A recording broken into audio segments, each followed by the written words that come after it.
Timnas U17 Indonesia sudah memastikan masuk babak 8 besar Piala Asia U17 2025 sekaligus mengunci tiket Piala Dunia 17 2025 yang akan berlangsung di Qatar pada November mendatang. Di pertandingan terakhir grup C Piala Asia U17 2025, anak asuh Nova Arianto akan bertemu Afghanistan yang sudah pasti tersingkir karena 2 kali mengalami kekalahan, melawan Yaman 2-0 dan dihajar Korea Selatan 6-0. Menjelang bertemu timnas U17 Indonesia pada Kamis, pelatih Afghanistan, Elyas Manocher terlihat loyo dan hanya bisa pasrah. Ia seperti tak bergairah lagi bertemu pemuncak klasemen grup C itu. Elyas enggan membeberkan peluang timnya menghadapi timnas U17 Indonesia. Dia lebih banyak menyoroti penampilan anak asuhnya saat menghadapi Korea Selatan yang dinilainya tampil bagus, meski diberondong 6 gol tanpa balas. Kami gagal memanfaatkan sejumlah peluang, namun secara keseluruhan pemain kami tampil lebih baik dibanding pertandingan pertama, tutur Elyas Manocher. Sementara di kubu timnas Indonesia, pelatih Nova Arianto mengisyaratkan akan mencoba sejumlah pemain baru yang selama turnamen Piala Asia U17 2025 belum pernah diturunkan, baik saat menghadapi Korea Selatan maupun Yaman. Nova tidak merinci pemain mana saja yang akan dibangku cadangkan dan yang bakal diberi kesempatan bermain. Dia hanya memberi petunjuk soal kriteria pemain yang akan mendapat menit bermain saat melawan Afghanistan. Yang pasti kami akan mencoba semua pemain yang belum tampil, ujar Nova. Berdasarkan catatan pertandingan, masih ada 6 pemain yang belum merasakan rumput pertandingan Piala Asia U17. Timnas Indonesia U17 kini mengoleksi 6 poin dari 2 pertandingan berkat 2 kemenangan, yakni 1-0 kalah melawan Korea Selatan dengan gol tunggal yang dicetak Evandra Florasta. Kemudian menang 4-1 melawan Yaman berkat 2 gol Evandra, dan masing-masing 1 gol Muhammad Goli dan Fadli Alberto. Timnas Indonesia sudah lolos ke perempat final Piala Asia U17 2025 dan juga telah mengamankan tiket Piala Dunia 2025. Meski begitu, Garuda Muda tetap mengincar kemenangan atas Afghanistan. Timnas U17 akan berhadapan dengan Afghanistan pada laga terakhir grup C di Prince Abdullah Al Faisal Stadium, Jeddah, Kamis malam WIB. Hasil dari pertandingan ini sudah tak berpengaruh apapun buat Garuda Muda. Tim besutan Nova Arianto tersebut sudah memastikan diri menjadi juara grup berbekal 6 poin dari 2 laga. Pasalnya, timnas U17 sudah unggul head-to-head atas Korea Selatan dan Yaman, yang praktis hanya bisa menyamai perolehan poin tanpa bisa menyalip posisi di laga terakhir. Nova menegaskan meski laga melawan Afghanistan tak berarti banyak, namun tetap penting. Ia mau timnas U17 melanjutkan momentum yang terbangun, dan itu akan krusial menatap fase gugur. Semua pertandingan penting bagi kami dan fokus kami tetap sama, dan kami tidak pernah merasa Afghanistan ada di atas kami atau di bawah kami, ujar Nova. Laga timnas Indonesia kontra Cina dalam matchday ke-9 grup C putaran ketiga kualifikasi Piala Dunia 2026 zona Asia di SUGBK Jakarta Pusat pada 5 Juni 2025 mendatang diperkirakan dibanjiri supporter.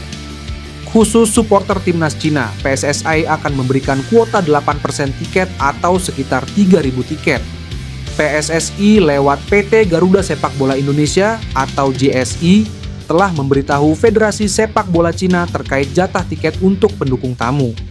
PSSI bakal memberikan batas waktu kepada CFA untuk mengambil alokasi tiket itu kepada pendukung Cina.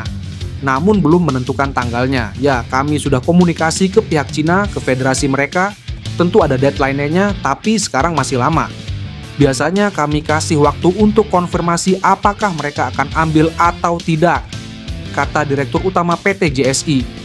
Apabila jatah tiket tidak digunakan, kata Marsal, maka akan dijual kepada supporter timnas Indonesia. Kuota 8% tiket itu diambil dari total tiket yang dijual PSSI untuk partai timnas Indonesia kontra Cina, bukan kapasitas SUGBK. Kevin Dix kagum dengan dukungan yang ditunjukkan supporter timnas Indonesia. Bagi bek FC Copenhagen itu, totalitas dukungan yang ditunjukkan supporter Indonesia sudah berada di level tinggi. Kevin Dix sudah 2 kali main di JBK. Pertama saat timnas Indonesia kalah 0-4 dari Jepang pada November 2024. Lalu ketika menang 1-0 atas Bahrain pada 25 Maret 2025. Bahkan, pemain 28 tahun itu juga kagum melihat banyaknya supporter timnas Indonesia di Sydney. Diperkirakan ada lebih dari 5.000 supporter yang hadir saat pasukan Patrick Kluivert kalah 1-5 pada 20 Maret. Tapi Dix merasa jumlahnya lebih dari itu. Ya, itu pengalaman lain lagi. Kami bermain di Australia dan rasanya seperti bermain di kandang sendiri. Saya pikir stadionnya dihadiri 25.000 orang Indonesia di Sydney.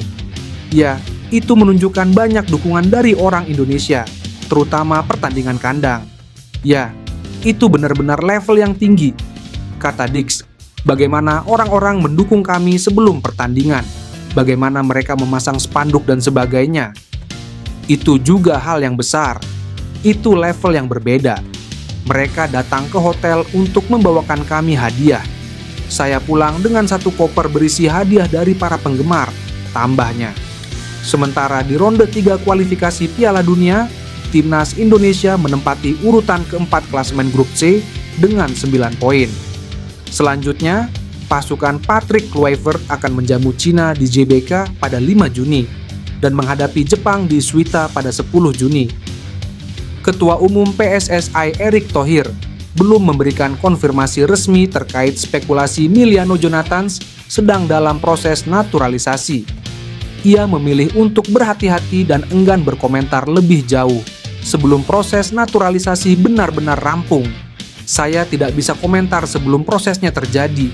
Saya juga tidak bisa komentar mana pemain yang dipilih atau tidak, karena itu prosesnya masing-masing ofisial, ujar Erick. Meski demikian, Erick Thohir memastikan bahwa setiap pemain yang memperkuat timnas Indonesia adalah pilihan terbaik berdasarkan kemampuan. Ia menegaskan komitmennya untuk tidak menerima pemain titipan yang tidak memiliki kualitas yang dibutuhkan skuad Garuda. Kehadiran Miliano sangat dibutuhkan. Potensi kedatangan Miliano Jonathans tentu menjadi angin segar bagi timnas Indonesia, terutama mengingat absennya gelandang andalan, Marcelino Ferdinand, saat melawan Cina akibat akumulasi kartu kuning. Meskipun timnas masih memiliki opsi seperti Eliano Reijnders dan Ricky Kambuaya di lini tengah, kedalaman skuad sangat diperlukan untuk menghadapi laga penting dengan intensitas tinggi dan target meraih kemenangan di kandang sendiri.